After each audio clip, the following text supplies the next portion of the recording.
Ya, jadi pada hari ini Polres Pematang Siantar melaksanakan rilis kasus tabrak lari dengan korban 3 orang, 2 diantaranya meninggal dunia dan 1 orang luka berat, di mana kejadian tabrak lari terjadi pada tanggal 2 Mei 2024 sekitar pukul 3.30 pagi di Jalan Sangnawalu di depan Universitas No Mention. Ya, dengan kronologi kejadian di mana pada saat itu 3 orang korban telah selesai melaksanakan pekerjaan di salah satu warung tenda di dekat lokasi. 1 orang duduk di atas sepeda motor dan 2 orang duduk di badan jalan. Pada saat itu kemudian datanglah mobil Daihatsu Alia warna hitam dengan kecepatan tinggi dan bergerak agak oleng, sehingga kemudian Daihatsu Alia ini menabrak 3 korban tersebut, di mana 1 orang yang duduk di atas sepeda motor kemudian terpental dan mengalami luka berat, dan 2 orang yang duduk di jalan terseret kendaraan Daihatsu Aila.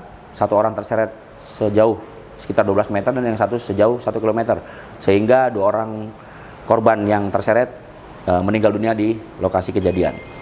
Kemudian dari Polres Pematang Siantar membentuk tim khusus, ya, jadi antara tim Laka Satlantas dengan tim opsional dari Satreskrim terpadu untuk melacak keberadaan dari mobil maupun pelaku penabrakan.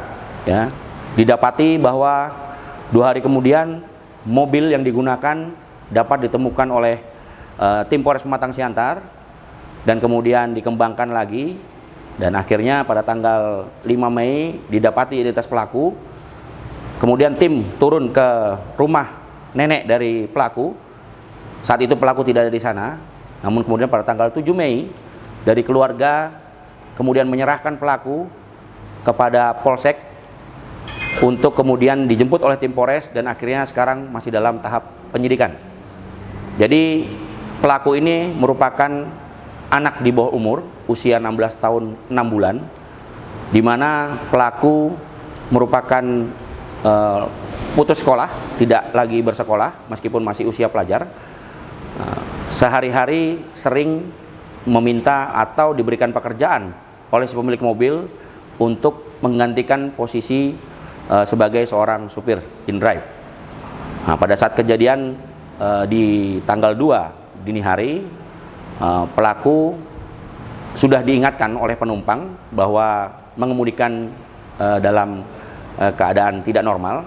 Ya, setelah itu makanya kita lakukan tes urin kepada pelaku, didapati pelaku positif sabu-sabu. Nah, karena itulah kemudian mengingat pelaku masih usia di bawah umur, menurut Undang-Undang Perlindungan Anak tidak bisa dilakukan penahanan, namun karena ada unsur positif menggunakan narkoba sebelum melakukan penyetiran atau menyupir kendaraan, sehingga pasal yang diterapkan pada pelaku adalah pasal 311 ayat 5 dan ayat 4, subs pasal 310 Undang-Undang Lalu Lintas Jalan, dan di jungto pasal Undang-Undang Perlindungan Anak, sehingga pelaku bisa ditahan oleh Polres Pematang Siantar. Pelaku diancam hukuman maksimal 12 tahun penjara, sehingga pelaku dapat dilakukan penahanan.